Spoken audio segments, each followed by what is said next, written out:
তো দেখো আজ আমি বানাতে চলেছি পনির চিজ পিৎজা। তো দেখো যেহেতু পিৎজাটা আমি বাইরে থেকে কিনে এনেছিলাম, আর দেখো এর মধ্যে সস লাগিয়ে নিচ্ছি আর একটু মিউনিক্স অ্যাড করেছি। তো দেখো এবার আমি এর মধ্যে দেব চিজটা দেওয়ার মধ্যে একটু উপর দিয়ে গোলমরিচ আর যে টপিকগুলো আমি কেটে রেখেছিলাম ছোট ছোট করে সেগুলো এক এক করে আমি দিয়ে দেব। যেমন টমেটো, পেঁয়াজ আর ক্যাপসিকাম দিয়ে দিয়েছি। দেওয়ার পরে এর মধ্যে একটু দিয়ে দেবো উপর দিয়ে একটু চিলি ফ্লেক্স আর অরিগানো।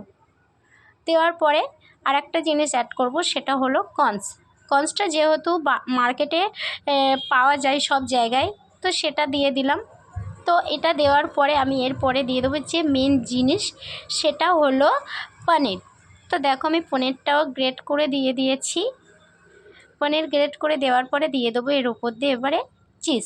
যেহেতু যার মধ্যে আমি করব সেটা হলো প্যান, আমি প্যানের মধ্যেই করব। তো দেখো প্যানটা আমি বসিয়ে দিয়েছি। তো দেখো এটা রেডি হয়ে যাওয়ার পরে একটা স্ট্যান্ড দিয়ে দিলাম প্যানের ওপরে, দিয়ে তার উপরে পিৎজাটা দিয়ে দিয়েছি। তো দেখো রেডি হয়ে গেছে আমার পিৎজা। যদি ভালো লেগে থাকে তাহলে সাবস্ক্রাইব আর শেয়ার করে দিও।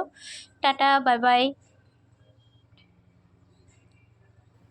জানি না কেমন হয়েছে।